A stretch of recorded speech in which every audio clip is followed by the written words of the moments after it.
Huh? No, you're right. My thumb is literally blue. I mean, it just, whoa. All right. Uh-oh. And we are live.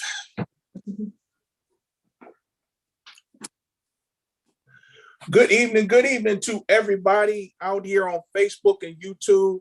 Thank you for joining us for the final edition of the Locker Room for 2021. And I have to tell you, it has been a great ride this year. We have had some great conversations this year, and we've navigated around some serious issues and some important things that we've talked about that are important to men. And then sometimes we did things that were important to women, and we did topics that were important to both. But I truly am thankful to everyone who has joined us every fourth Monday of the month this year that we have done the Locker Room. And I tell you, it has just gotten better and better and better. And this Locker Room tonight is going to be absolutely phenomenal. And as you can see, I have all my guest panelists are here. And so I'm going to go ahead and do a quick intro. However, before I do that, I want everybody watching, please go share this broadcast so that your friends and followers, whether they're on Facebook or YouTube, they can jump on and be on the broadcast with you tonight as we get into this conversation. So please go ahead and hit that share button and share this broadcast so that we can get as many people as we can on tonight to come on in and watch and be with us and listen. And also, while we're doing the broadcast, you will be able to put your questions and comments in the chat on Facebook and chat, as well as on YouTube. And we will definitely try to get to your questions as best we can tonight. We may not be able to answer every question, but we will definitely try to answer as many questions as we can. So without further ado, I'm going to go ahead and introduce my guest panelist. My first panelist, who's right next to me. I have known this young lady for a very long time. And I tell you, she is one of the most genuine. She's one of the most talented. She is one of the most realest people you would ever meet. And it is so crazy that in years before, everything that you see now, I'm just like, wow, because you just never knew all of that was in there. All of that was in there that is coming out. But she is she's a great artist in terms of music and singing. She has great creative content on her page. She's a very just excellent creative, but she's also a powerful woman of God. She's anointed. She's an intercessor. She can prophesy. She can do some of everything, and she's genuine and real. And so I'm so glad that she was able to be with us tonight. And that is my friend, my sister, Camara Lattimore. What's up, Camara? What up? What up? Hi, everybody. How y'all doing? Hi, Blair. All right. Okay. Listen, hey, that's because I know people like you. And then right below me, this is my little brother. We've been family a long time from when his family first moved here to Buffalo, and ever since we have just been family. And I appreciate being connected to him. He's been a blessing in my life, and I love the things he's doing with his Rags to Riches movement and brand. And I tell you, Rags to Riches is like everywhere. I mean, you just everywhere you go over Facebook, Instagram, you see everybody got some Rags to Riches gear. It's just everywhere. And I love everything about it. It's a power movement because he's making some big moves, not just as a barber and as a businessman, but he's a great preacher of the word of God. He's saved. He loves the Lord, and he's about his business, and I appreciate it, and I love him. And so I want to introduce to you Albert Gupton. They call him the Reverend Albert Jr. What's up, man? What's up, man? Listen, I'm gonna start taking you with me when I go preach places and tell them to put you up before I preach. That'll be good then. Come on, Doc. What's up, man? Glad to be here, man. Man, thank you for being here.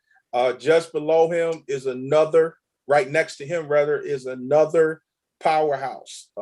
This young man just, I mean, it's like he just came from out of nowhere and just came on the scene and like, I'm here.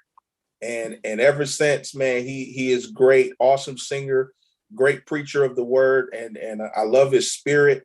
And he's got some business things going on, and he's making some moves, and he's making things happen. And I tell you, he's not only just a great representative of the 716, but he's a great representative in the kingdom, and he's doing some big things. And ever since I've known him, in the short time I've known him, I mean, I've known him he's just real. He's just real and genuine, and I appreciate being connected to him. And so I introduce everybody, Reverend George Madison. What's going on, sir? What's up, brother? Glad to be here, man. Man, glad you could be here. Yes, sir. All right. And I saved the best for last because this young lady, this is my daughter, number one. And I have I've been married for 20 years, and I've been in her life since she was 9 years old. And I've watched her grow and mature into a phenomenal young lady. She's a businesswoman. She is an awesome makeup designer. She's into fashion. She has a line of clothes, and she's just doing big things. And I and her mom, we are super, super proud of her for everything that she has done. And it does a father nothing does a father better than to see his daughter being out in the world, doing great things, being great, making things happen. So we're proud, and I'm glad that she decided to be my guest on tonight on the last Rocker Room. That is my daughter, Jasmine Robinson. Jasmine. Hi. I'm good. Good. I know my wife is watching somewhere, so Tonette. And she's scared. She is, but she'll be She's fine. really scared. She's really afraid. Praying. I know she's praying. So we're gonna get right into the conversation here tonight. We know she just my wife just confirmed she is praying. She just wanted me to know that she is. It's wrong. I'm not that bad. Oh, I'm sorry. I'm not. You're not. It's fine. We're gonna have fun. So the topic tonight is, as you saw in the flyer, I called it "Things in the Game Done Changed," and the inspiration came from the song is actually one of Dave Hollister's hit songs from, I believe, back in the 90s. It is one of my favorite songs of his. And I was listening to the song, and I was like, and the lyrics kind of started to resonate in a way that they didn't resonate before. And he talked about how, it used to be this way, but it ain't that way no more, and, the girl he talked about, she used to like this, but it don't do it anymore. And he said, things in the game done change.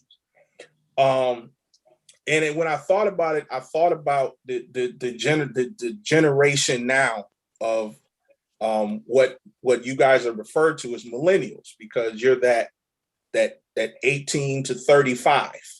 And I think it's 35. I want to say 18 to 35. And you guys are a different generation, just different. I mean, you all think differently. You see things differently. You understand things differently. And you guys have no issue saying how you feel about it and sharing. And you don't have that fear that a lot of the generation that I came up under they didn't always say everything they were feeling. They didn't always communicate how they were about things, because that's just the way things work. And it is what it is. And so the first thing I do want to ask you all, and in between each response, we just ask that we try to keep it at 2 minutes apiece so we can kind of keep things moving pretty good. But I want to ask this first question is, do you all really care for the term millennial? Do you care for that label? How do you feel about it? Do you think it's appropriate? Do you feel like it's throwing shade to be called a millennial? Is it something you've embraced? And I ask this because I have heard that you all don't like to be called millennials. You kind of don't like the term at all. So I want to hear from you all and tell me if you do. I'm gonna start with Al because he's ready to jump. And go to Jasmine, actually, Reverend George, and then Camara gonna close that out. Okay. it's actually funny you asked that. I just was with one of my brothers earlier. We were talking. Like I don't consider myself a millennial. I consider myself one of those 80s babies. You know what I mean, Camara? That got the little lash of the regime. But I don't consider myself a millennial because I'm like a hybrid. I consider myself a hybrid because I got the old and the new. You know what I mean? So that millennial term, the millennials are way different than us 80s babies, if I could say that, Camara. You know? So that's my answer.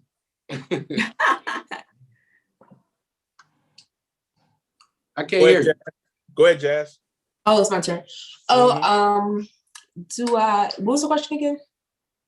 Do you really care to be called millennials? How do you feel about that term? Do you not like it? Do you feel like it's throwing shade? How do you feel about the label?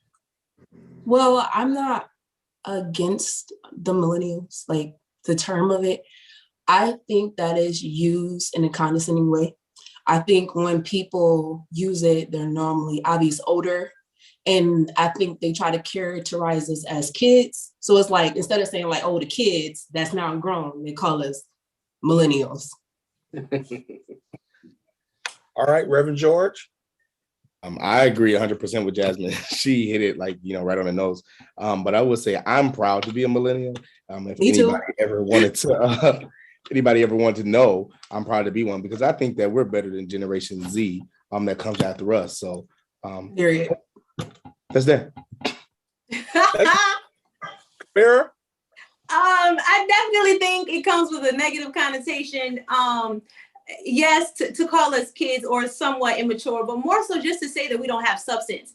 And when they say it in that way, it's almost in a very foolish manner, because you'd be surprised. The internet has given us more information than the generations before us. So we're really kind of ahead of the game, sometimes to our default, but we're kind of ahead of the game. I don't mind it because just like AJ, I kind of feel like I'm an old soul. You know what I mean? So it's like, I can be, it doesn't make a difference. Okay, yeah. Interesting. And so with that, of course, as you said, Camara, that there's the negative connotation to it. Mm-hmm. Jasmine mentioned that it's very condescending. Mm-hmm. And so why do you all feel it comes off that way? Like what are some of the things that are said or done that makes it come off as condescending? And so we're gonna go reverse this time. I'm gonna start with Camara, we'll go to George, Jazz, and then I'll speak in the manner of music, because the more I think about it, that's really the only time I hear it like spoken, like, oh, y'all millennials, y'all don't know, or y'all, oh, y'all millennials, y'all, and it's basically just saying like, you don't know music, or sometimes it's like work ethic, like, yo, y'all got it easy, y'all don't know, what it was, basically just like what it took to get, or what it takes to get to a successful place. That's what I'll say. Like, y'all don't know what it takes to, to be on this level. You know what I mean? And I think basically what they're really saying is y'all don't have to work as hard. That's how it comes across, Like you guys don't have to work as hard and you don't really know as much. Yeah. Good. That's good. Reverend George.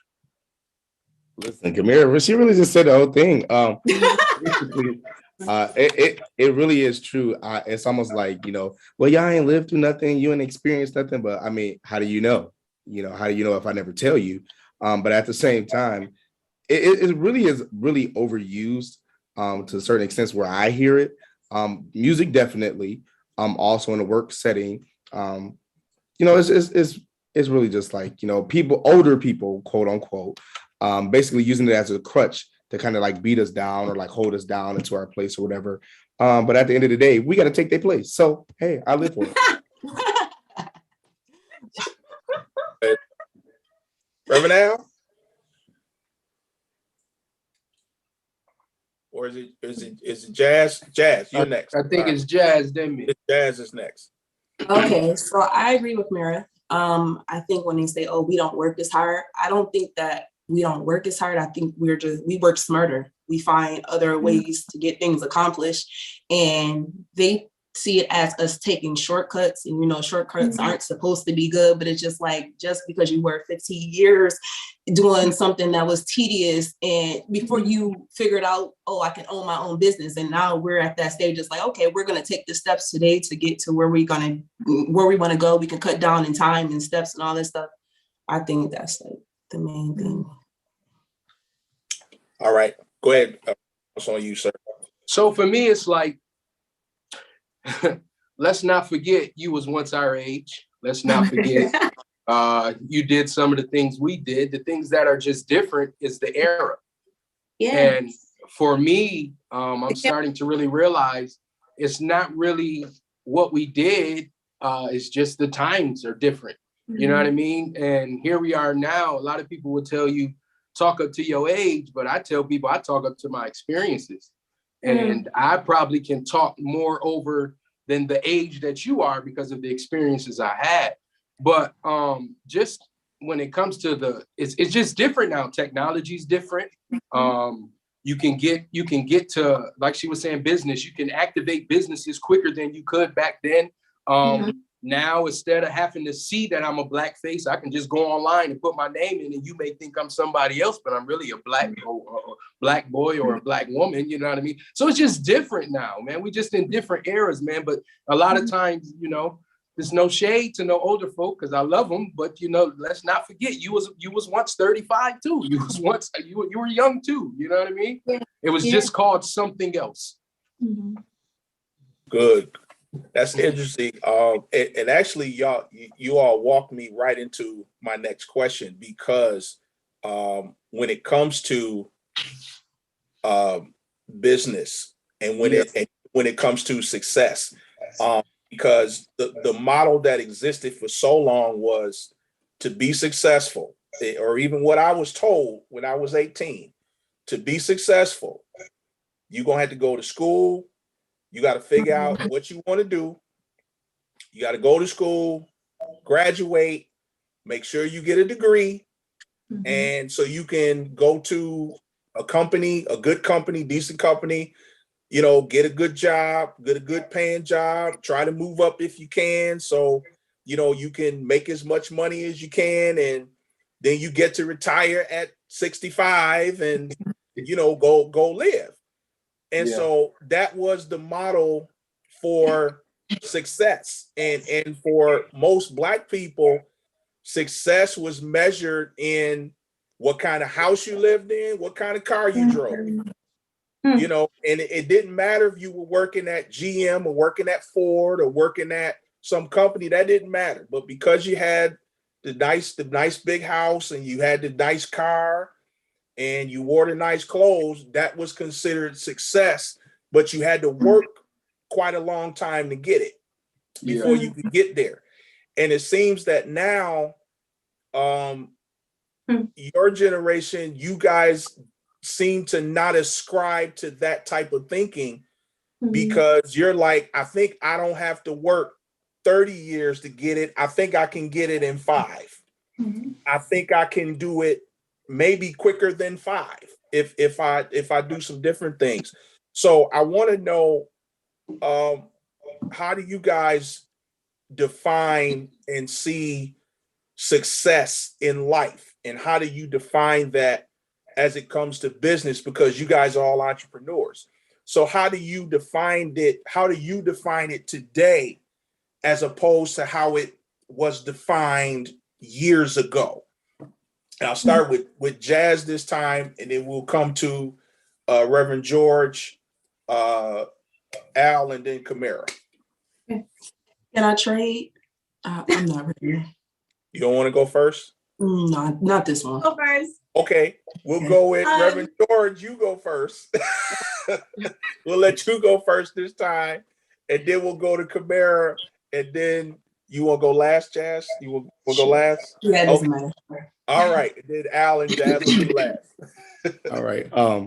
I would say business-wise, I would say, as we know, times have changed. But I would say I'm not totally against how the older people did how they did. Like Blair, like the example that you use, you know, they had to work so many years or whatever. I think one of the things that our generation lack is work ethic. I think that's what they lack. In some aspects, you know, we want it quick, but sometimes we have to work to show ourselves.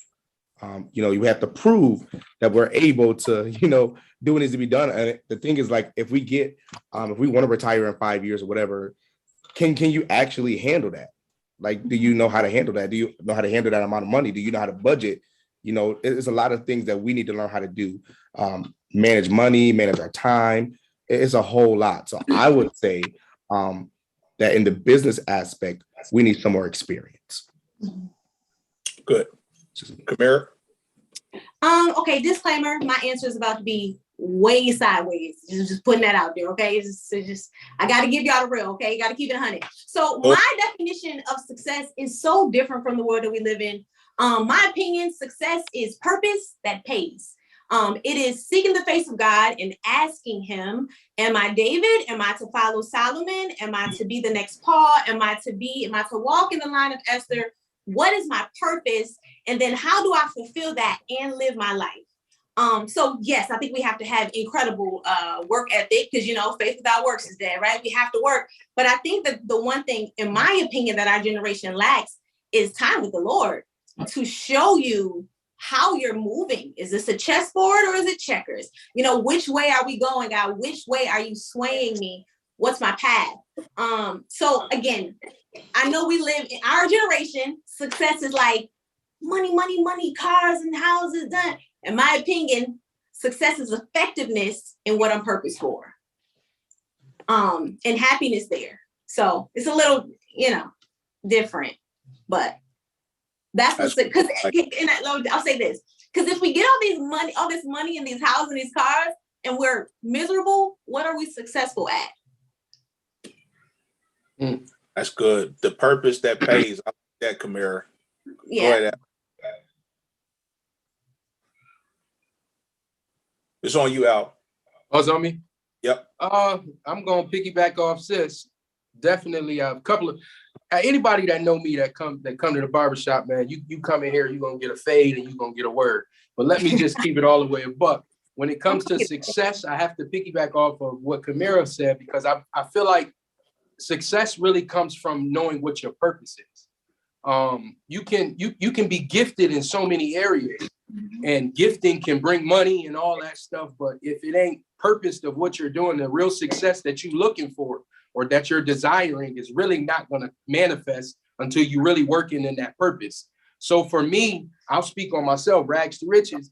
I understood what my purpose, matter of fact, what's the new song? I understood what the assignment was. Y'all heard that song? Am I too worldly right now? You're good. You know, the hip hop song, I understood what the assignment was. I don't know who rapped it or who sing it, but once you understand what your assignment and your purpose is, the success of what you're doing, it's not really work, because you're going to love what you're doing. And it's like the work you putting in is not really strenuous because you're doing your purpose.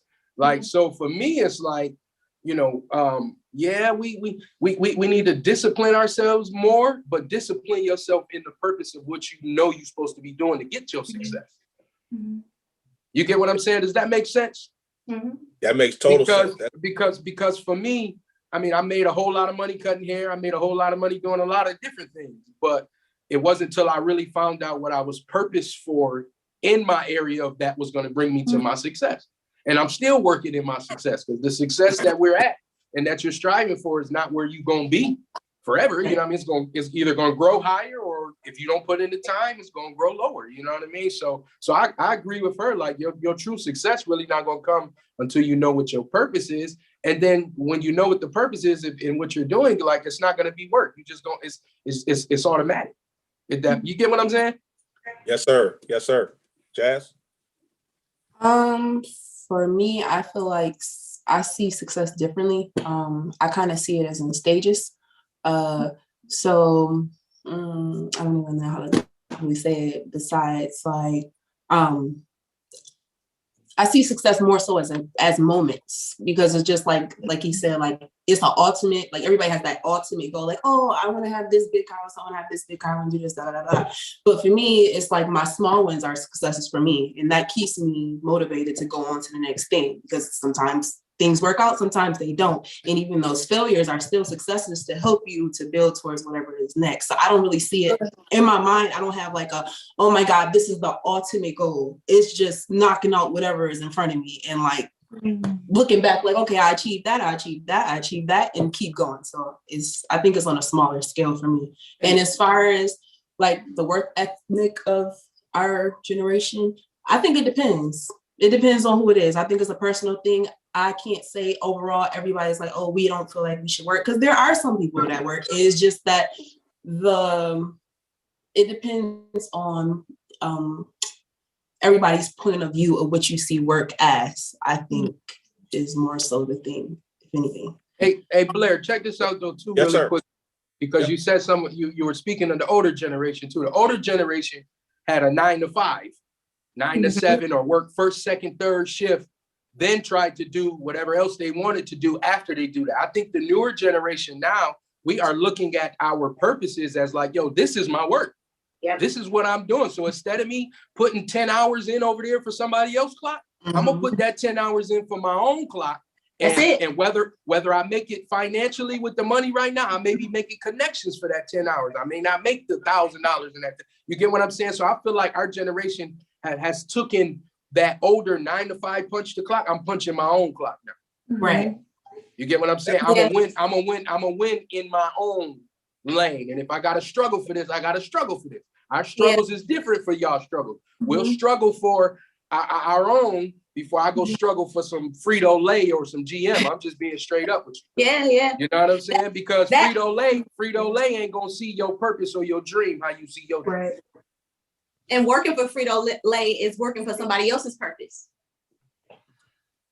So in a sense, success is a relative term that it seems like it's morphing as the generations go by. It's changing what it actually is. You know what I mean? Yes, indeed. So with that, because I had someone made a comment in the chat on Facebook, and I thought it was good to insert it right here, because they made a comment as it relates to I can't even see it right now, but they made a comment as it relates to success and vision. So how important do you all feel that vision is to the success you have? What's y'all perspective on that? We can start with anybody. Anybody can start. Without vision, I love conversations like this. You heard?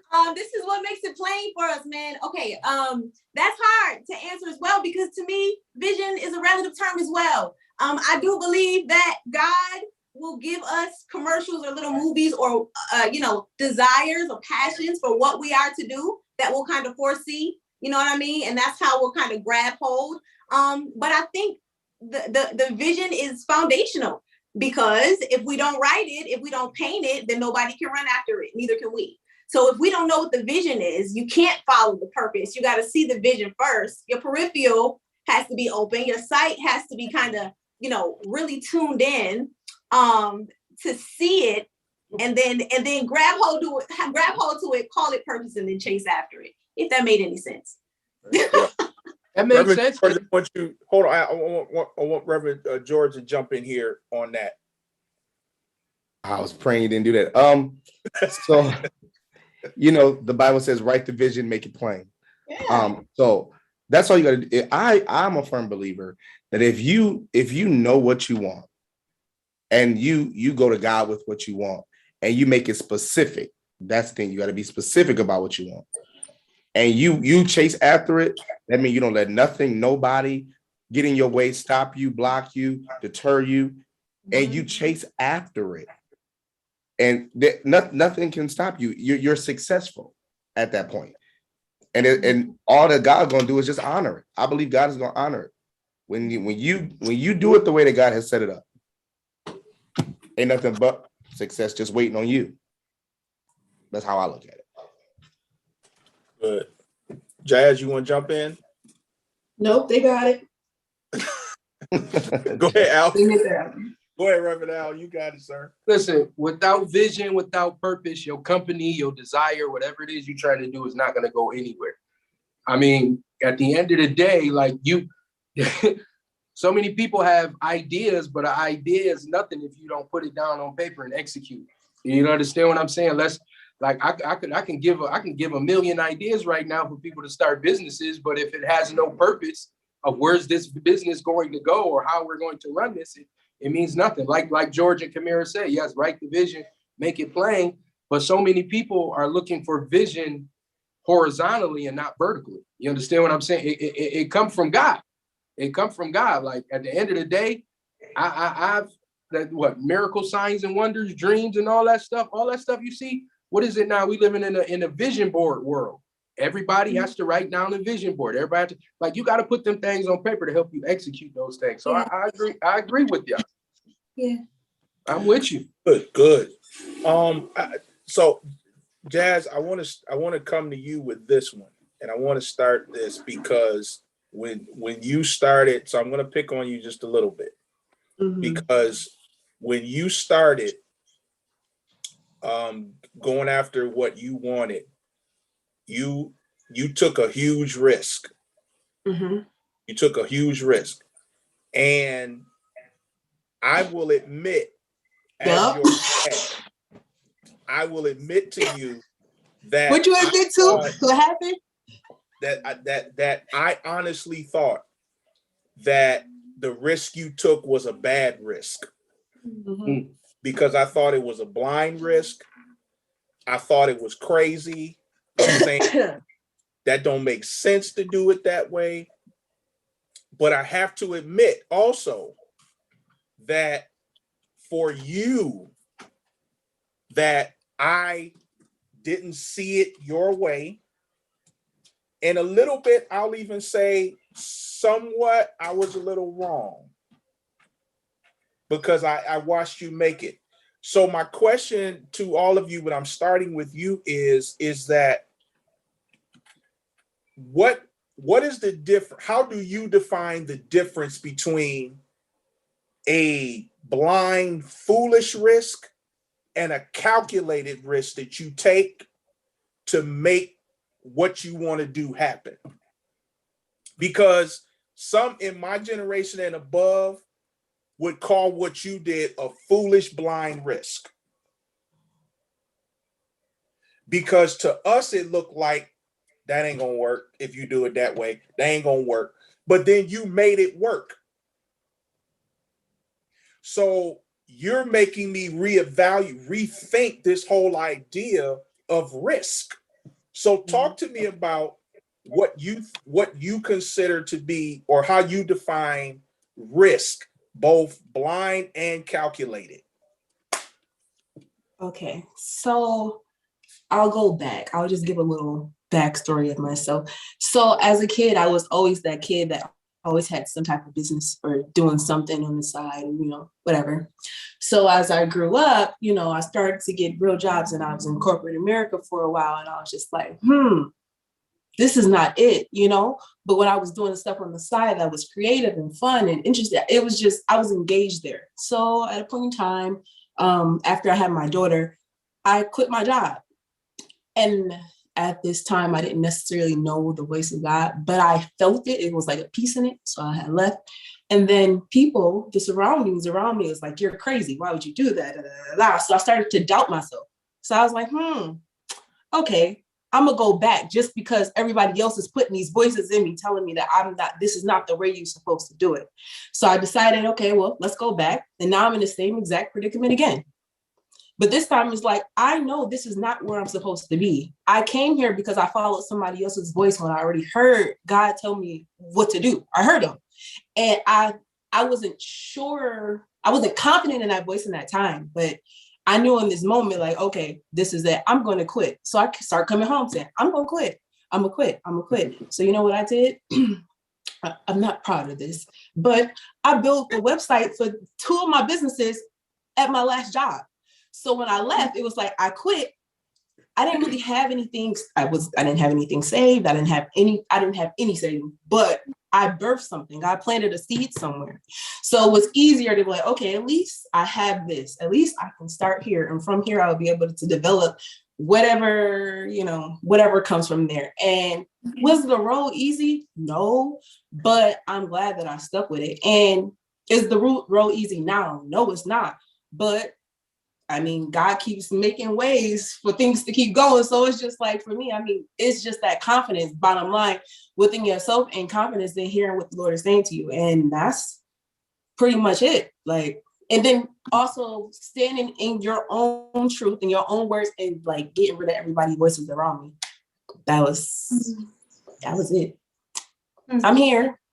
So would you say maybe it wasn't so much risk as it was just faith?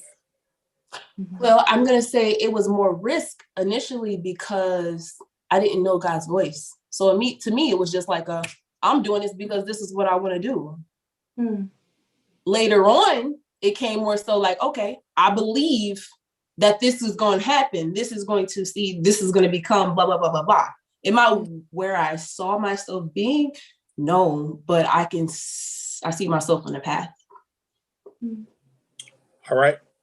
Anyone else jump right in?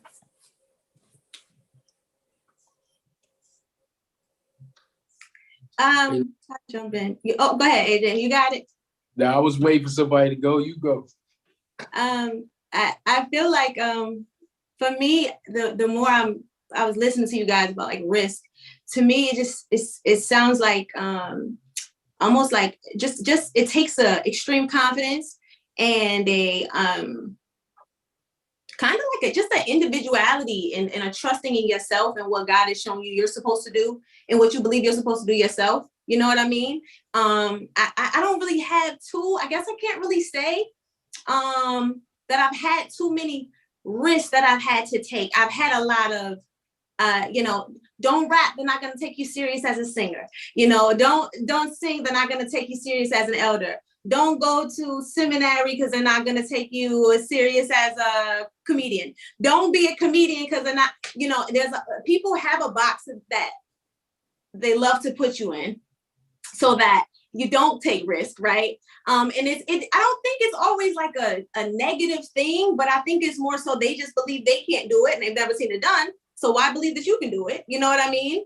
And it takes you having to have the courage that Jasmine had that said, I'm gonna do it anyway. If it flop, it flop. I was brave. I took the chance and it worked out. You know what I mean? So, and Noah was crazy until it rained. You know what I mean? You gotta take a chance. You're gonna look crazy. If you're doing anything that's groundbreaking or trailblazing, you're gonna look like a nutcase. You know what I mean? But taking that risk, it always works in the end. So I mean, there's an old saying that say, what, no risk for no reward. So if you don't take the risk, I mean, let's look at it this way. Folk looked at me, I was crazy. I opened the barbershop as soon as the pandemic hit. Here it is 2 years later. You know what I'm saying? Yo, you bugging, man. We ain't nobody, man. We shut down. You got to take them risks. But a lot of times, man, like Kamara said, we allow hey, matter of fact, let me just give you a Wanda Gupton moment real quick. Stop. Don't. That's why you got to be careful when God gives you vision and God gives you business ideas. that you don't share with everybody, because everybody can't handle what you sharing, because some people will try to box what you telling that God done showed you, or the idea that you have, and then they done talked you out of it. Now your risk has got you more worried than the faith that activated. You understand what I'm saying? So for me, it's like, no risk, no reward. And then at the end of the day, if you don't try it, how do you know if it's going to work? Yeah, you might sell soap just like I sell soap, but my soap may have a better tingle than your soap. You understand what I'm saying? So for me, it's just like, you know what I mean? Just do it. Like Blair, I say this to you all the time, bro. Like, we wear the answer on our feet. Just do it. Nike's slogan line is just do it. Anytime you ever had any ideas, just try it, because you never know what may not have worked for the next person may work for you, but you don't know if you don't try it. You know what I'm saying? And then let's just be for real, Blair. Back in the day, they didn't have all the resources to do what we're doing now. And then not just in the resources, but let's just be for real. Y'all know I keep it a buck, I keep it 100. The color of your skin kept you captive in a lot of things that you wanted to do. Yeah, that's true. So for me now, it's like, now that we got the stage to do it as minorities, I'm just not gonna say Afro-American, but as minorities, man, you better try every outlet you could do it. DBA don't cost a lot. EIN number is free. I'm helping y'all right now that need some game. Listen, and you could do it. Just do it. I'm telling you. Go ahead, George. They got that. They got that. I'm a student right now. They got that. That's really good. Everything that you guys have said tonight, I'm encouraged myself just by what I've heard tonight, and we got folks who are commenting in the Hey, Blair, I want to say this too, B. Go ahead. Listen to this. Business have no age. I don't know who that's for. Wow. Businesses have no age. I'm just trying to help y'all. Because at the end of the day, you got a lot of people saying, I'm too old. You're not too old to start anything. Wow. Can I piggyback off of that? Go ahead, Piggy. I don't get to watch TV often, right? So yesterday I was watching a series called For Life. And as I'm watching it, I'm looking at all these actors that are older. So they look like they're about 65. Everybody got salt and pepper hair, which I think is beautiful, right? And I'm thinking, how many times did they fail up until that point? Like, how many times did they say, okay, I'm 30 now, I can never make it? But the role required for you to be 65 with salt and pepper hair. And if you hadn't gotten to that point, you couldn't have been chosen. You wouldn't have had a role. Come on, like, God literally, he knows what he's doing. And sometimes we get impatient. You know what I mean? But you're right. There is no age limit. He will use you at 89, 95, like period. And that be the exact moment you were created to be put on his platform. Like, yeah. That's so real. Yeah. This is good. This is really, really good.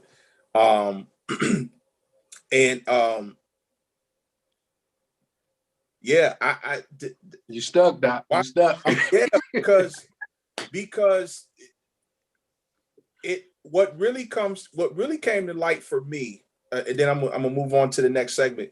What really came to light to me is that everything in your life is a simple choice. True. Which means you either gonna do it or you not. Period. You're gonna be it or you're not. True. And that kind of real thinking, okay, you cannot, there's no way for you to explain it. You can't spiritualize it. You can't churchify it. You can't religiousize it. It's plain and simple. You be it or don't be it. You do it or don't do it. Period. Point blank. End of story. That's yes. I mean, it's this is really good. So I'm gonna take us sideways here for just a moment. Oh Lord. Because the other side of success that is rolled into there is also relationship. marriage, dating, who you connect to. Mhm. So I was listening to a conversation today, and the title of the conversation, I was listening on Clubhouse while I was at work. And the title of the conversation was, how is marriage not equal to prostitution? How is marriage? Not equal to prostitution. And so they were talking about how some were saying marriage is really prostitution. Oh.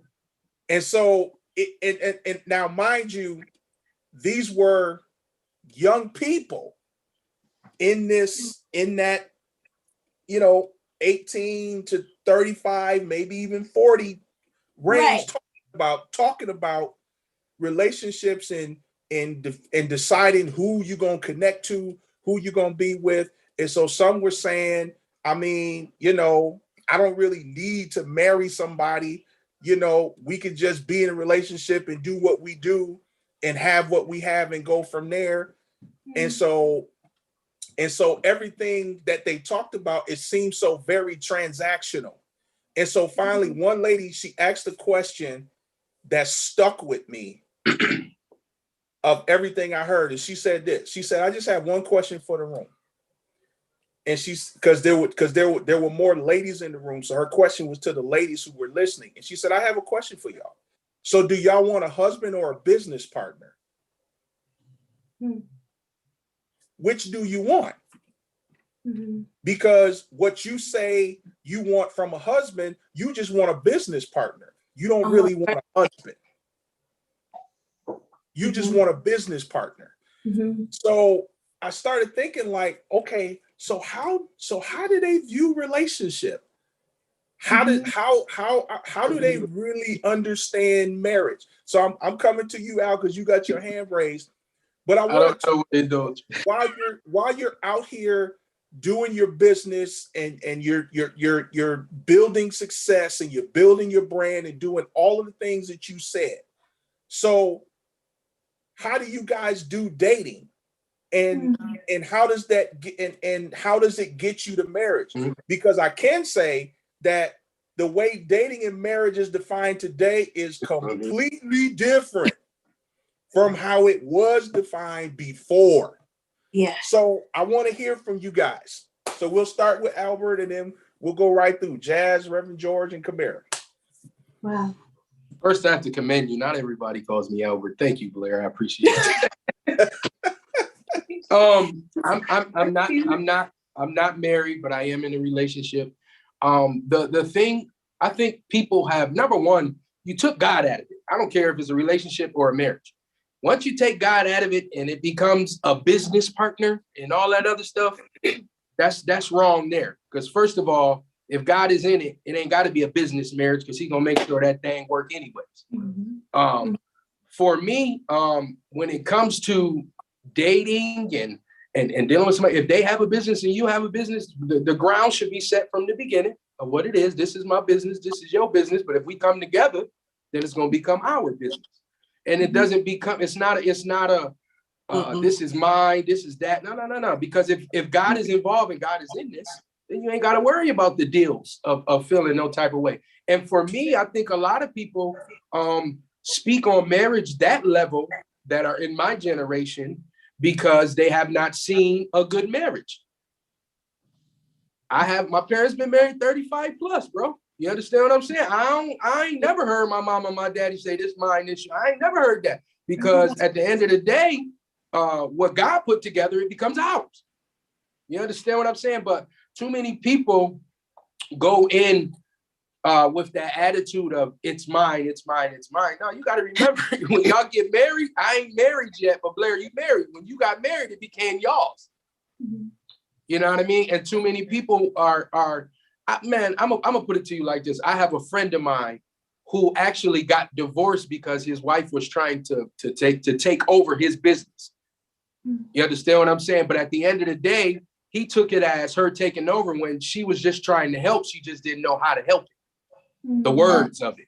So it becomes, you understand what I'm saying? So I'm not marrying for no business, and I'm not marrying because of what you got and what I got.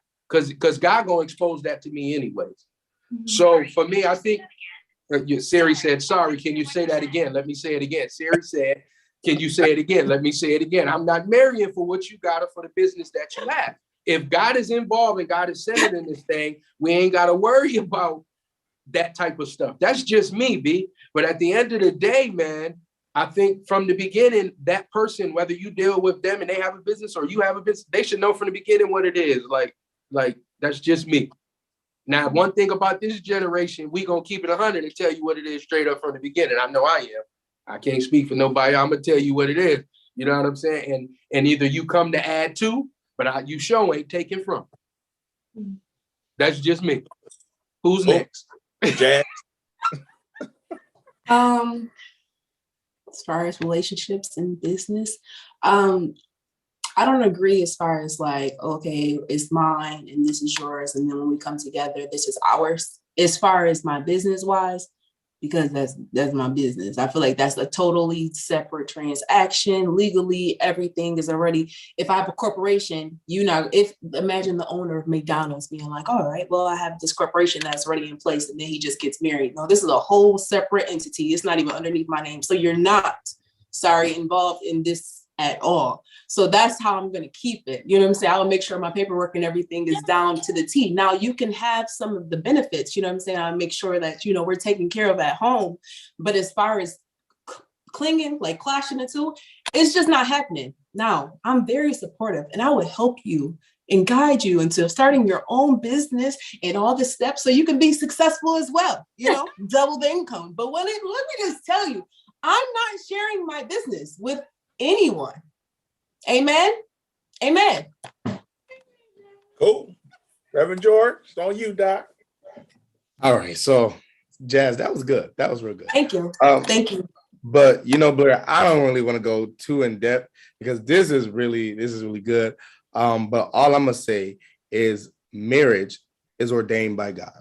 Marriage is definitely ordained by God. I think our generation have gotten away from marriage because they have got caught up with, I need a link partner. That's what they've been caught up with. Everybody want to have a quick session with somebody, but they don't want to, actually be held down by anybody, if that makes sense. But I think a lot of people don't really want a relationship or don't want to be married because, like AJ said, they've already seen it from like other people. So like you've had a broken marriage. I mean, people have, not you. You don't got no broken marriage, Blair. But I'm saying, some people have had broken marriages, you know what I mean? And so after seeing that makes me not want to get married. You know what I mean? Mm-hmm. That's some people's viewpoint. But just because theirs ended like that doesn't mean that yours is going to be like that.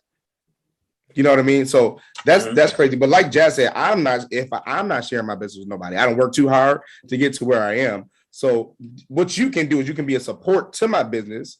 You can come be like a customer, come support, come pay your money. But at the end of the day, this is mine. That's yours. Because that's your vision that the Lord gave you, not y'all, right? Correct. Jasmine's preaching. Okay. Correct. Okay. Go ahead. Listen, Jazz walking heavy tonight. She walking heavy tonight. I'm just saying, because that's what y'all said earlier. So I just wanted to apply it to this scenario. You know what I'm saying? Add it into the equation, okay? To get that answer. Go ahead. Jazz, you're right. And she mean every word she say. You know I do. You know I do. Yes, you do. Yeah, that's just my outlook on it. But marriage does still work. There's still some people out there that is evidence that marriage is still a wonderful thing. And to all of those single ladies out there, listen, I am available. So I want you to know that God is still in the connected business. Is he serious right now? The shameless plug. You just had to pitch it out there. You had to put it out there.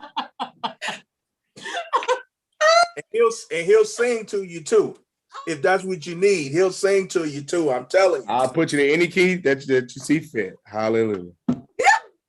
Go ahead, Kamara. This is really good. This is really, really good tonight. Go ahead, Kamara. Oh man, I feel like I'm about to ruffle the church. Like they about to throw fans at me or something. Ruffle. Because I'm learning. So, and I love hearing different people's perspective, man. The world is just beautiful because everybody's so different. Okay, all of that, whatever. So I have to disagree with the church. And let me tell y'all why. I believe that the image of marriage is supposed to be our reflection of God's love for us. And I don't believe he withholds or separates. And I don't believe that he wants us to withhold or separate. Right. And I will say, I grew up in a home where, you know, marriage was success. Get married, you go to school, blah, blah, blah, blah, blah. As I grew older, my perspective was just very different. I feel like it's a lot of broken people getting married. And then we wonder why we end up in fragmented divorces. Wow. And so I feel like Woman of God. I think I think it's best for us to become successful and whole as one, right? And then randomly stumble across somebody that is successful and whole themselves. And then we share our wholeness together, withholding nothing. Church, don't beat me up, okay? But if y'all do, I got it, okay? Right? And and we come together and we share everything, and everything that I have is at your exchange and vice versa. So that's my perspective. I don't believe our generation knows what marriage is yet, and I think it's because we haven't really had true examples. People like AJ have been blessed. Like, blessed. You know what I mean? And I wish more of us had those to look at and say, oh, this is how women operate. Oh, this is how men operate, so that we wouldn't get it so wrong. Right. We falling because we don't know what to do. We trying to make mistakes and try to figure it out. And so our marriages are ending up unsuccessful, which leads our businesses to be unsuccessful because our brains and our minds are unsuccessful and unhealthy. It's a domino effect. Yeah. But you know, that's my perspective. I think we're supposed to come together. I think we're supposed to be that 3-strand, you know, right. Yeah. Cord. Yeah. She said something, Blair. She said wholeness. A lot of people have mixed up being healed and being made whole. Mm-hmm. Like, because when you heal, it still hurt a little bit. But when you whole, you can move forward with this thing, and I'm okay.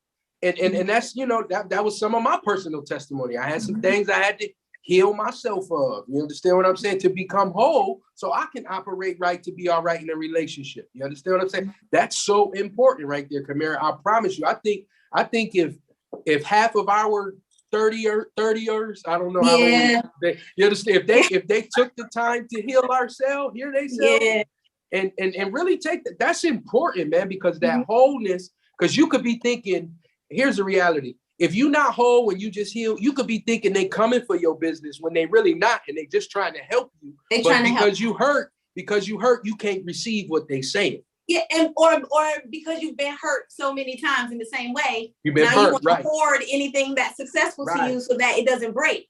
You know, when in essence, God is sent to help me, but you can't invite them in because you're guarded. That's right.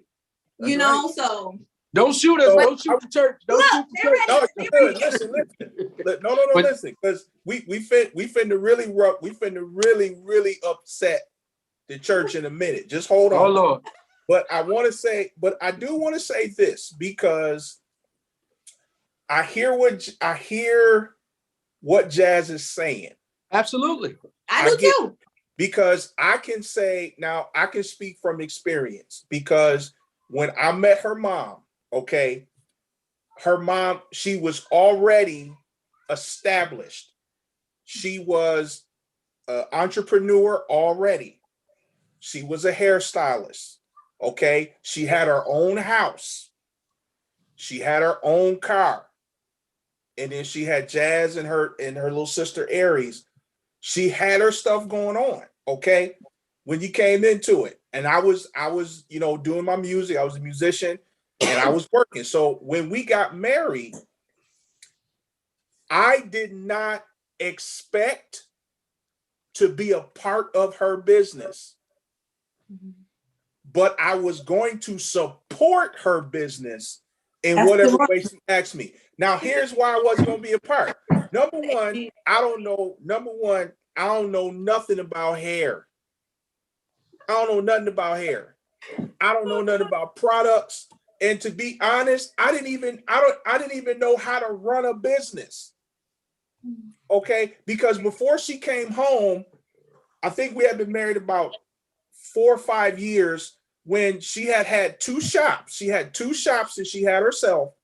And she closed them both because she was like, it might be smarter for me to just take our full basement and turn it into a shop.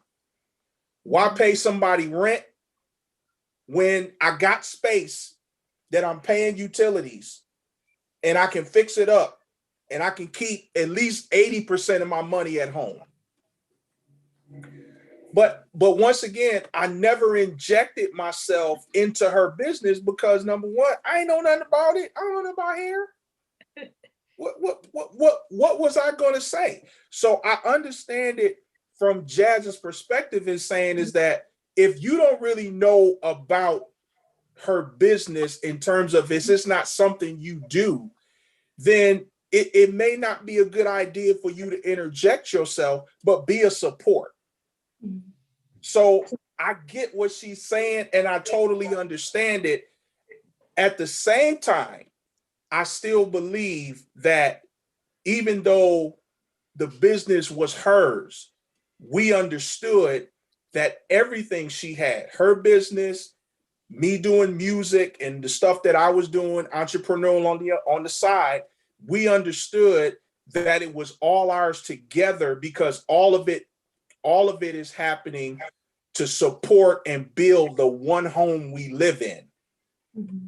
But we also understood, I knew that my limit was be there to support, but don't try to run it. Mm-hmm. Don't try to, so I understood that. But at the same time, we still understood it was ours. Mm-hmm. So I get it. Jazz, go ahead. I want you to get in and then we're going to shift on over. So first thing is you said the support. I feel like, yes, support, but I feel like let me ask you for like, oh, can you help me? Don't just try to jump at my stuff. You know what I'm saying? Regardless if we married or whatever the case may be. If I'm coming to you and I'm bouncing off and saying like, hey, I got this idea, blah, blah, blah, blah. Okay, cool, free range. But as far as you just stepping in because it's like, now we're partners and this is ours because we're sharing this thing and all this, the funds and everything is coming into our house. Yes, it is coming into our house, but I'm not planning my business to just run this house. This business or whatever these businesses and the income that's coming in is going to further places like generational wealth or whatever else that I have planned for my future. Now, some things I feel like what finances is like one of the main reasons why people get divorced, whatever, as I hear. I don't know because I'm not married. But if it is, I'm just like, I think for myself, that's why I would prefer to keep it separate because I have children free. I'm not married. So therefore I have to plan not only for this relationship that I'm in or going to be with, but my children as well. So I want to plant this money or whatever the case may be, open businesses in their names and blah, blah, blah, blah, blah. That's not going to be tied to my marriage. And that's just simple as that. It's a firm separation for me. We could start something together though. So let me interject this because you opened up something else. So when it comes to, because the other thing about marriage is that communication has to be open and communication has to be honest to the point where there are no secrets, because you have to be open in terms of everything you're doing, because sometimes when you're doing things and you're making moves and decisions and you're not telling your other partner what's going on and you're keeping them in the dark, sometimes that doesn't work too well. So are you saying that there's no communication as to what's going on, or how does that, because it's going to be difficult to do all of that without having, one, the open communication you need, but you're going to need the support of your spouse to even make it work, especially once you inject kids into the situation. Now you're going to need, both of you are going to need each other, because you're going to need that help and support, because you not only have to maintain the business, but you also have to maintain the kids. And the kids now become almost really a priority now. So, so how does that work? Explain that to me based on what you just said. I think because when we talk about businesses today, right, as we're talking about this business right now, I think that you may be thinking of it as a small business. I see like in the future, because I'm not married right now. I don't have anybody here right now to be like, oh, this is possibly going to be this, that, and the third. So when I think of things, I think of bigger things like corporations. Now, if there's a corporation, that has nothing to do with you because I will get a paycheck from there. Now, what comes out of that paycheck? Come on, we can talk about that. Yeah. But as far as what's going on inside, like the boardroom or whatever it is, I feel like that doesn't have anything to do with our business because it's not you supporting. You can't support me unless you're on the board, right? Or you can't support me unless you're in that role with me. And I just, I mean, I guess it depends on if it affects our household or not. If it doesn't affect our household, then I feel like it really shouldn't be any communication about it. Just like you wouldn't if you were working at, I don't know, Geico. You wouldn't come home and be like, oh, what do you think about this? And how can we because whatever your role is at work, that's your role at work. My business is my job. You wouldn't ask your spouse about, oh, I had to go to this meeting today and they wanted us to come with ideas. Do you think no, I feel like it's two separate things.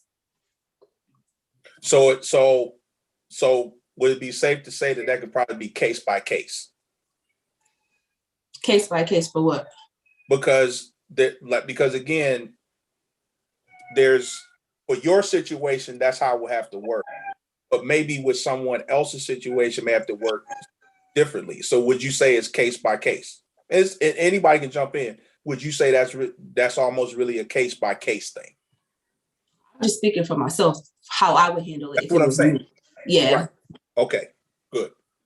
All right. Anybody else want to jump in or are we moving on? Good. Okay. So here we go.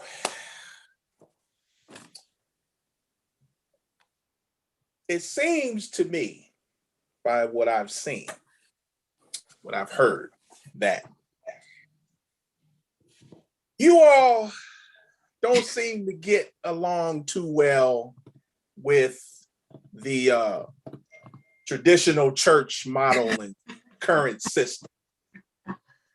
And there seems to be quite a bit of friction and tension there as it relates to church, because a lot of your generation really don't fool with church too much, really don't subscribe to a lot of the things you see. And some of the things that I've heard is that, well, a lot of what they do just don't make sense. Like, and especially, and this is a big one, I don't see why they do all of that when they ain't got no fruit or no proof to show that any of that worked. So why tell me I need to do this and that, and I need to be here and I need to do this, but I don't see anything in your life as any evidence that any of what you're saying works. And so that now creates where the older traditional church demographic they'll look at you all and say they don't want to be saved, they don't want to be holy, they just want to do whatever they want to do, and they just think that they can just, that's what they say, because they don't know how to handle someone saying to them, okay, I hear you tell me have faith in God, but can you show me where faith in God has worked for you? Can you show me some evidence? And so they don't know how to take it. So then they fire back with, y'all won't be saved, and y'all don't want to do all that kind of stuff. So talk to me about why you all, to a degree, don't really subscribe to church as presently constructed for what it has been and what it is now, because you all just have a totally different view on God. You have a totally different view on ministry, and some of what happens and goes on now, and even some have grown up with, you're at a point now where you're like, that don't work no more. That don't make sense no more. So talk to me about, what is it that you guys just don't, it don't mesh, it don't gel. Tell me. So let's talk about that. Let's start with Reverend George, and then we'll go to, you don't want to start with you? Okay, all right. Let's start with Reverend George, and then we're gonna go to Kamira, Jazz, and we'll close with Al. So I just want y'all to know Blair trying to get me in trouble with this one right here, but I ain't gonna let him get me in trouble with this. I'm gonna keep it straight and narrow. But I would say that those of you that know me, I gotta keep it straight and narrow, know that I come from a traditional church. So I don't have a problem with the traditional church. But what I would say, as far as those older saints and stuff, instead of, just pushing church or pushing religion, push Jesus. That's what we need to push to our generation. They need to hear more about God's word, and not just about God's word, but like Blair, like you said, about how it has worked for them. Show me evidence, show me proof. I need to know. You said you were set free. Okay, well, when did you get set free? I think the older church, they had a lot of stuff going on, but a lot of the stuff they didn't talk about, they tucked it under the rug and prayed that it would never come out. But now with our generation, ain't no tucking under the rug. It's going to be what it is, and that's going to be that. Either you're going to tell me what happened, or I don't want to hear you. That's literally the generation that we're in. Keep it 100 with me. If you don't keep it 100 with me, then I don't want to hear nothing you have to say at all. And that's really where we are now. And you can actually see it within our churches now, where the young people, if they do come to church, they're more prevalent to go to a church where the pastor is more real, where the pastor is more one-on-one and more hands-on, versus going somewhere where it's just like, oh, well, name it and claim it, and you shall have it and grab it, and it's yours. I don't want to hear that. Tell me how I'm going to get through this week of struggling. That's where they are. Tell me how I'm going to make it with 5 kids and I'm by myself and I don't really have a job, or that's what they need. That's what they want to hear. And this generation, they want to see God, but they want to see God in a different way. And I would say if church is more than just being inside of the 4 walls. We have to go out. You got to be rare, be different, dare to be different. Like the pastor that opened up the church in the mall. Different, touching different platforms, touching different people.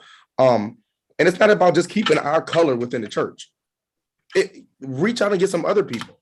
Sometimes with a sermon, AJ will tell you, it's not always about closing. It's not always about hooping. Sometimes we just need to worship. Sometimes we need to just be able to see God's face in a different way.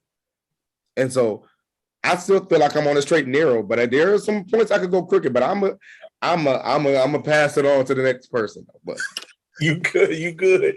Kamara? George, I'm gonna take all your bullets, okay? Yes, ma'am. I'm about to spill every marble. Every guest has a poem that says, and it's called The Sermons We See. First 2 lines. I'd rather see a sermon than to hear one any day. I'd rather one would walk with me than merely tell me the way. In so many words, I believe that our generation is fed up with what we see because we aren't seeing it practiced. You don't got to tell me, most of us are visual learners anyway. All of our eyes are sealed to attraction, right? And so if you don't got to tell me what to do, if I see you do it, I'm gonna follow you. I'm gonna follow you. And then you don't have to beat us. I think from a lot of the millennials I talk to, I hear the rhetoric of, I don't want to be beat over the head with guilt. Basically, in so many words, I'm sick of the colloquialisms. Tell me what's real and what's raw, what's unconcealed, what's the gospel without makeup, what's the truth? Because you weren't always holy. And the truth of the matter is, as you're saying holy, holy, holy, you really aren't even holy then. And so who's going to be brave enough to say, I'm flawed, I'm jacked up, the Lord loves me, because that's what encourages the person next to us to do the same. I think the issue with the traditional church is the traditional church is doing church traditionally. If we take off the facade and really seek God, for who he really is, there'll be no way that we can wear the facade anymore because he's too good. We won't be able to put on the coat of fake because being real will be too attractive. And so when we start to live that way and be that way and love that way and forgive that way, that's what'll make God dope again. That's what'll make him savory. That's what'll make young people want to be next to him. They'll feel like, wait a minute. So if you was jacked up when you was 18, I could be jacked up when I'm 18 too, and the Lord still love me, and I can say anything I need to say to him. Wow, okay, I'm gonna do that. But when we project this image of perfection, it's discouraging because young people know we ain't perfect. And I just put myself in a young circle and I ain't young. But y'all get what I'm saying, right? We aren't perfect, right? And so we have to see somebody that's real enough to wash your face and say, this is what I really look like in the face of God. And he loves me. He loves me. Wow. Yes. I have nothing to say. She just got it. Hello, Jazz. Okay, go ahead, Al, because I want to ask Jazz something, but go ahead and say what you said. Same God back then is the same God now. It's just a different way we receive him. It's a different way we can go to him. People have to understand that your relationship with God is your relationship with God. Mm-hmm. It's personal. I appreciate you bringing me to this, but I got to get to know God in the way I need to get to know God personally. And the way that I do that may not be in agreement of how you do it, but it's my personal relationship. And we have to understand that when it comes to this walk, salvation and sanctification and justification, all that stuff. I went to seminary, you know, I learned all that stuff. But one thing I did see in seminary, being amongst a lot of other ethnic groups and seeing people, this is an everyday walk, man. You know, you can't put, I put it to you like this, because you know how I am about, I don't go too far. I'm like George, because I grew up one way, but I also understood that I had to get my own personal relationship with Christ for myself. But we got to just stop putting the stipulations on how people are to come to God. And take them as they are, then we clean them up. Then we go through the rest. I can love God, but I struggle with alcoholism. I love God, but I struggle with smoking weed that's legal right now. I love God, but I listen to rap music, and you understand what I'm saying? Like, but we're so quick to excommunicado those people. We can't do that. And for me, it's like, you know, I walked away from a lot of things that are traditional because the tradition has tainted people to the point where it's now check this out. The spiritual question the religion, and the religion question the spiritual. You understand what I'm saying? But last I read, God is a spirit, and I'll leave it at that because there's so much I could go into of it. But God, your relationship with God is your own relationship with God. It's your spiritual walk. It's how you walk on it. Yes, we have the Bible that guides us and stuff, but we can't pick and choose how we gonna give it to certain people. And then you understand this generation. We just want. Listen, we want a real God. And in order to have a real God, you got to be real with real people. Okay? Because we can see through I'm going old school. I'm gonna do my daddy where we can see through the cow manure. we can see through that. And these people are hurting. Yeah. So yes, you can preach prosperity to me. Yes, I want to get it and all that. But guess what? I just lost my best friend. How do I make it from Sunday to Sunday? Like George said, I talk to them about that all the time. I talk to the younger preachers all the time. Be who you are and allow God to cultivate what he birthed in you so you can reach the masses that are for you, because there's a remnant assigned to all of our voices, and they may not look like the traditional ones, but the ones that we have to reach are the ones that God has assigned to your voice. So he's the same God back then is the same God now. Just the methods of things have to change. That's all I'm gonna say, because this is a non-going. We could talk about this forever, Blair. But at the end of the day, what we have to understand is the same way Jesus met people where they are, you meet them where they are. And I'll leave it at that. I'll leave it at that. That's good. So Jazz, I'm picking on you again because I can. I Okay. love you though. I'm ready. So I remember, I think it was a year ago, but you can correct me if I'm wrong. And you took a trip and you went all the way to Oklahoma Mm-hmm. to see Pastor Mike Todd. Mm-hmm. And you came back from Pastor Mike Todd. Jasmine, why didn't you come and get me? Sorry. I'm sorry. That was a I faith just feel trip, some type of y'all. way. That I was just, you were supposed to come and get the kid. I'm sorry. I'm sorry. Blair. next No, you time. good, you Next good, time. you good. Next time for sure. And I have to say that was, well, that and one other time recently here, that was the most excited I think I've probably ever seen you about God was after that trip. Now, mind you, before going on that trip, she wouldn't go to not one church in Buffalo. Wow. She only would visit where we go to church if I had to preach. She would come to support me. Or if I was doing something and I said, hey, I need y'all to be in church with me on Sunday, she would come. But outside of that, when she flew 600-700 miles to go, and was the most excited I have ever seen you about God. So what I want to know from you is, what was so different about that weekend versus your entire experience in church since you've been 18? That made you go, made you spend the money, get a hotel to go for a weekend. Okay. So, as you guys know, I like to give backstories, right? So the backstory to this is when I went, I quit my job, this second job. I quit this job 3 months prior to this, right? So now at this point, I'm trying to work my little businesses, but my businesses ain't working for me, you know? So I had wrote the vision and I said, oh, I wanted to go to, there was a trade show in Vegas. So I said, I wanted to go to this trade show. Michael Todd, their church was having their grand opening and it was supposed to be the weekend before. Somehow, some reason, they decided they changed it to the same weekend the week that I was supposed to be in Vegas. So I'm just like, that'd be crazy if I can go to Vegas, leave Vegas, go from Vegas to Oklahoma, then come home. So I planned this whole trip out, planned it all out, blah, blah, blah. Mind y'all, like I still have the notebook. I still have like my plane tickets, everything, because that was the real moment for me that God showed me like, yo, I'm the real deal. Like for real. Like he was like, that was like if I ever doubt anything about God, I can open that notebook and just be like, man, this is crazy.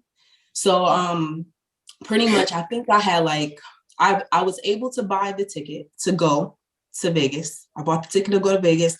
I think I spent like $2 something. I didn't have a hotel. I didn't have a flight to Oklahoma. I didn't have a hotel in Oklahoma. I didn't have a rental in Oklahoma. I didn't have nothing. I packed snacks from the Dollar Tree here and put it in my suitcase and took it with me. I was writing everything down to the T, how much everything was going to cost, blah, blah, blah, blah. I went to, I pretty much got to Vegas.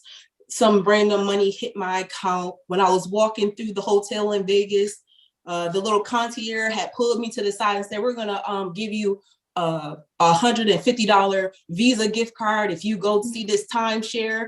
Like, it was like, oh, like $150. Like, let me take them out. You know, like I was excited because I'm just like, y'all don't understand what it took for me to be here, you know, for me to even make it this far. Just this is the first half of this. I was gone for a full week. I left for $300. So I made it to Oklahoma. I mean, I went to Vegas. I did my show. I was exhausted. It was the times is crazy. I went to the timeshare, got my little Visa gift card, went on my merry way, ate my ramen noodles that was in my bag. I ate out one time, you know, and I checked out. They ended up giving me an extra $100 back when I checked out. I went to Oklahoma. I found this Spirit direct flight for $24. You know what I'm saying? Like it was just working out. And you know, I didn't have a credit card at the time, because I did have a credit card, but the limits was, you know, we was close to the limits. So, you know, things happen. But you know, you had to they put the holds in your account. So I'm at the hotel. I'm calling the hotels everywhere, like, hi, how much is the hold on this? And how long is it gonna take to come off? The hotel was supposed to have a $300 hold. The car in Oklahoma was supposed to have a $200 hold. And then the hotel in Oklahoma also was supposed to have a $300 hold. When I got to each place, they didn't hold anything. So it's just like all this money that I thought I was supposed to have, it was just like it just disappeared. So more story, I made it through. I got to Oklahoma, and it was just the experience. It was just like, okay, me, trusting God to get me through this process of everything that I wrote out. I said what I wanted to do. I got to experience everything. I got connections because I went to Vegas for a trade show. So I went to get the connections. I didn't have any money. I was able to come home and then pay or order everything I needed when I got home. And then when I actually got to Oklahoma, I had time. It was silent. It was silent. So all the chaos that was in Vegas, it was just silent. And I actually had to sit, and I was just like, I ain't have no kids. It was just me, just in a room, just like a room that I didn't have to pay no deposit for. I was able to use the Visa gift card. Like y'all don't understand how crazy it was in that moment. It was just like, it was surreal. So it was just like, when I got to the church, I went for like the grand opening. They had like a welcoming, blah, blah, blah. And I don't know if you guys can tell or not, but I'm kind of an introvert until like, it's like people that I'm comfortable with and stuff. So I'm not really good in big groups. Like I can't just walk in a room and say, hey, it's blah, blah, blah. So I'm just like standing to the side the whole time, and people are coming up and talking to me, and I'm just like, okay, whatever. But it was just like that worship experience, like the service the next day. It was just like, I don't know. I think it was more so like that gratitude, like, God, you got me here. Like you actually got me here. And I'm like, if I never believed anything that you could do before, like this moment alone showed me like my God, you're amazing. Like you're really amazing. And it's just like as simple as that. And coming home to having more money than what I left with, it was just like, I think it was just that. I mean, Michael Todd himself, he is very relatable. He's very transparent. So I think that's why I wanted to see him, period, because I really can relate to him. He's going to tell the truth. He tells all his flaws, all the things that he was delivered from. He'll say, he says it shamelessly.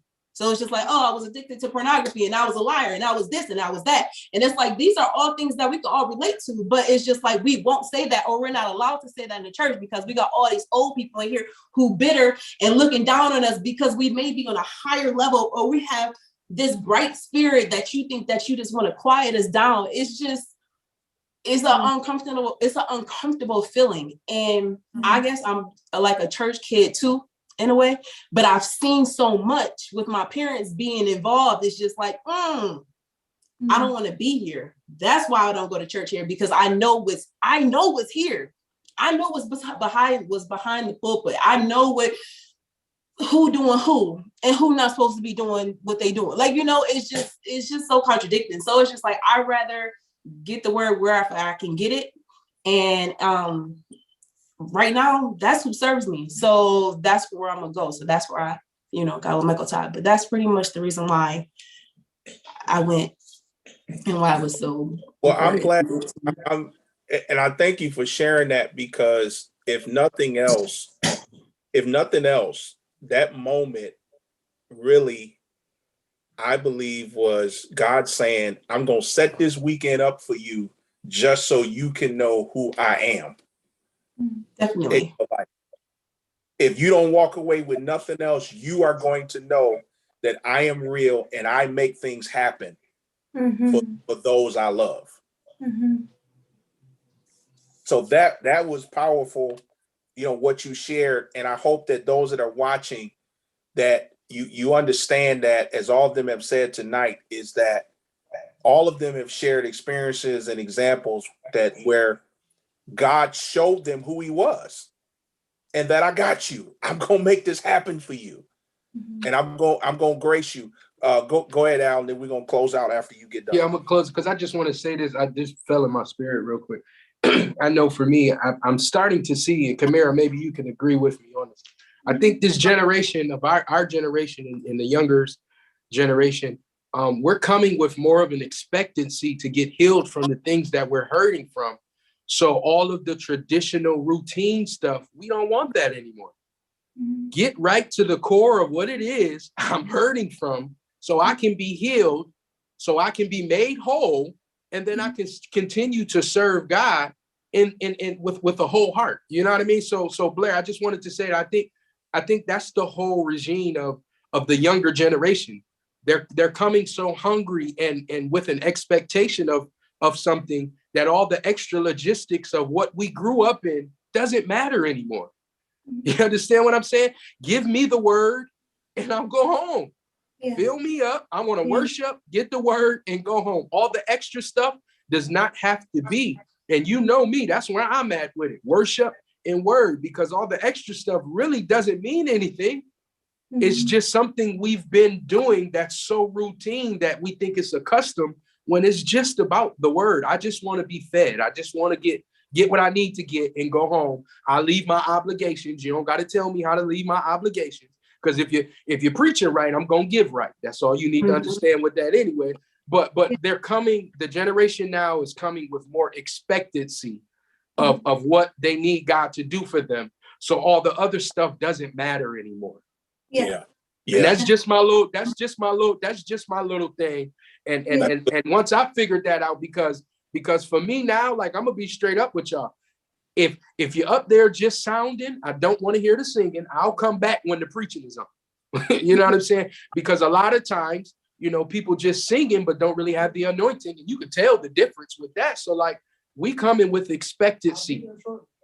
We're coming to try to make sure that we're getting what God needs to give to us. All the other stuff y'all can keep. That's all I wanted to say. So the younger generation is coming with more expectancy of the word for them to become whole and to be healed in areas where they're broken. So, because all other stuff, you can keep that. So that's all I wanted to say. I'm done. I ain't talking no more tonight.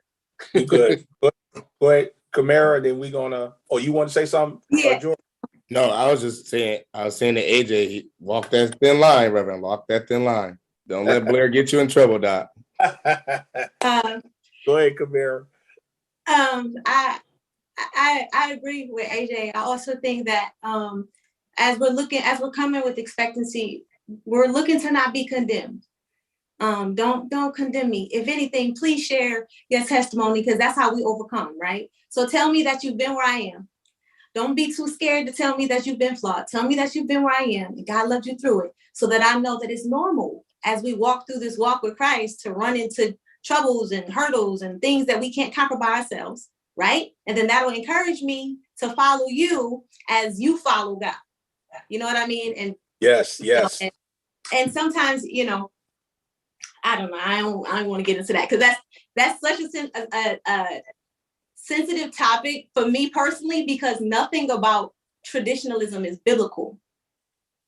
And if we live by the word and not by the study of traditionalism that is man-made, that's made by a human, it's flesh and blood. That flesh and blood put that together and said that this is correct. And guess what? There's somebody on the other side of the world that put their mind together and said, this is traditionalism, and it's totally different from ours. And we all think we're worshiping God. Hey, pick up the book, follow the words in those 66 books, and let that be your compass to the feet of God.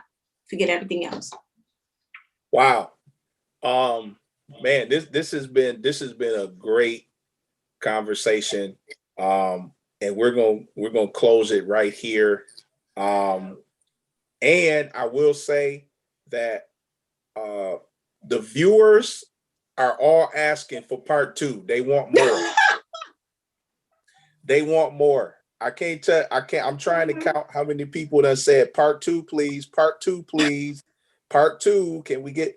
So I think we're gonna have to set up part two at some point and talk about it more because so much has been said tonight. This has been phenomenal. I mean, my God. And so I want to really quick close with this, and I'm just going to ask everybody to give me 1 solid minute.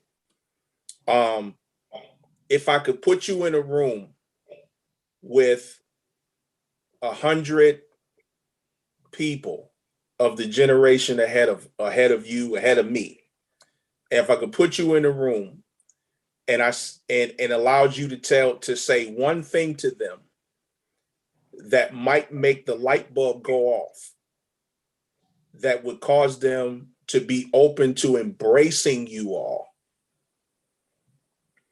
what would that one thing be? Embracing.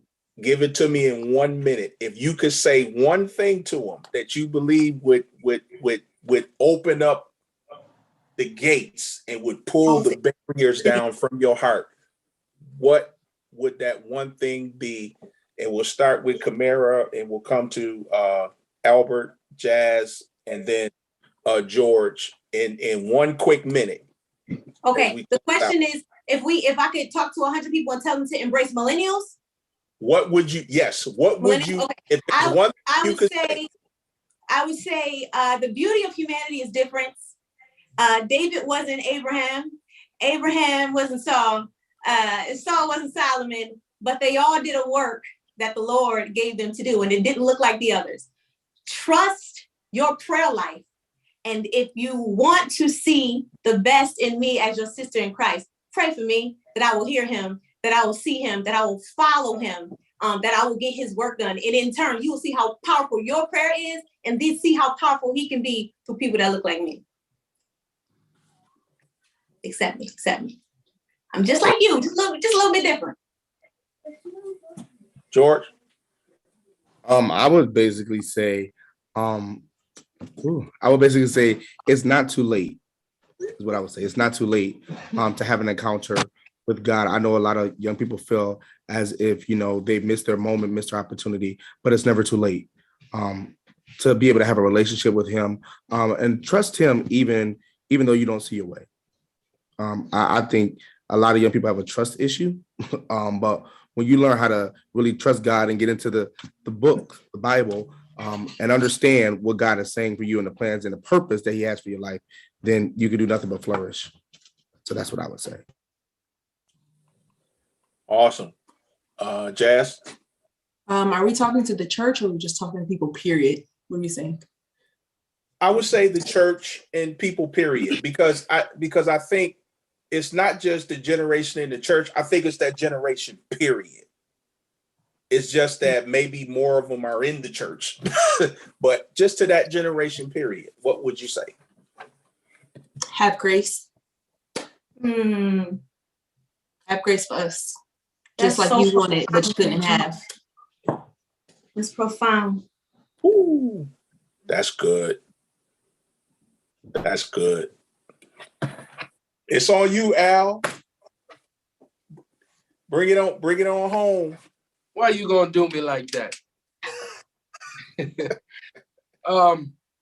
I would.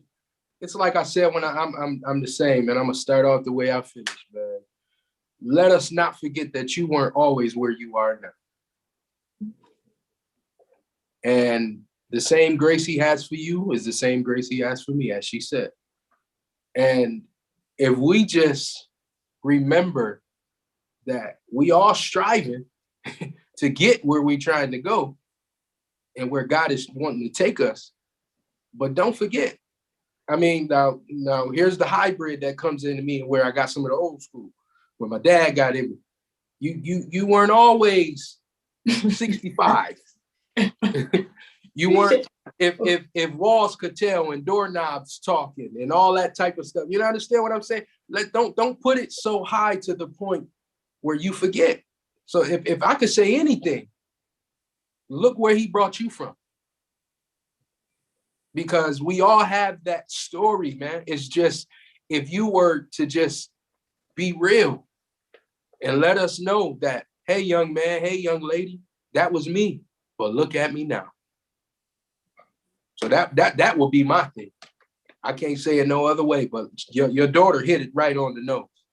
And you ain't even got to say a whole lot. Sometimes one word could make you just quiver, grace. Yeah. And she said it. So I've enjoyed this, man. I appreciate you having me on, man. Good time. Listen, tonight has been phenomenal. There's been I've loved just the transparency. I've loved the real raw transparency. And as I told you guys before I come on, that's what I want. I want the real raw transparency. And I think we have helped a lot of people tonight. There have been a lot of folks that have jumped on and have been commenting. And I think we've helped a lot of people tonight to see you all in just a different light. And I think you've even helped some of your own generation tonight, look at some things differently, rethink some things differently. And so I'm grateful to all of you for being a part of this conversation. And if you guys are willing to, because the people want more. And so they've been asking and still commenting, can we get a part 2?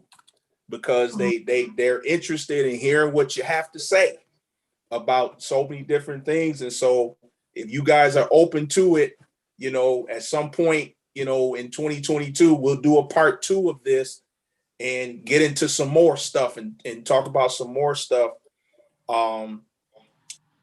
Because people are interested, they want to hear what you say. And I think we've helped a lot of people tonight. And so I just want to say thank you to each of you. Kamara, Jazz, Albert, George, thank you so much for being a part of the conversation tonight and sharing your views, sharing your perspective, and lending yourself to this conversation to try to help people and to try to touch lives tonight. And I believe we've done that. I believe we have accomplished and done the goal. And so I want to say thank you to each of you, to everybody who has watched tonight, and for everybody who has hung with me since I started this back in 2020. I started it during the pandemic in August. And I want to thank everyone who has supported me, who gets on every month, and you get on and you're a part of the conversation and you share the broadcast and you share the flyer. I want to tell you from the bottom of my heart, I appreciate you. I thank you so much for supporting this. And in 2022, we're going to get better. And, we're going to take this thing to the next level and keep having this type of content and type of conversation that is impactful. And so be looking out for the things we're going to do in 2022. And again, I love all of you. I thank all of you. Appreciate you for supporting this. I want you to go, if you're not following these people on social media, please go to Instagram and find them on Instagram, follow them on Facebook and follow them on Twitter and TikTok and all these other places, because they're doing some great things.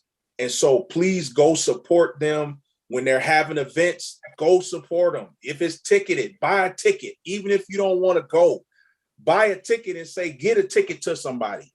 But support these young people who are doing some phenomenal things. Let's support them, not just with our words, but let's financially support them. If you feel led, sow into their business, sow into their dream, and let's keep them encouraged and keep pushing them so that they can continue to do the great things that they're doing.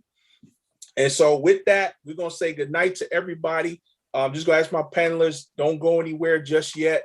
But we're going to end the broadcast on Facebook and YouTube. So I thank everybody who supported me. I love y'all. I appreciate y'all. Have a great new year, and we'll see you in 2022.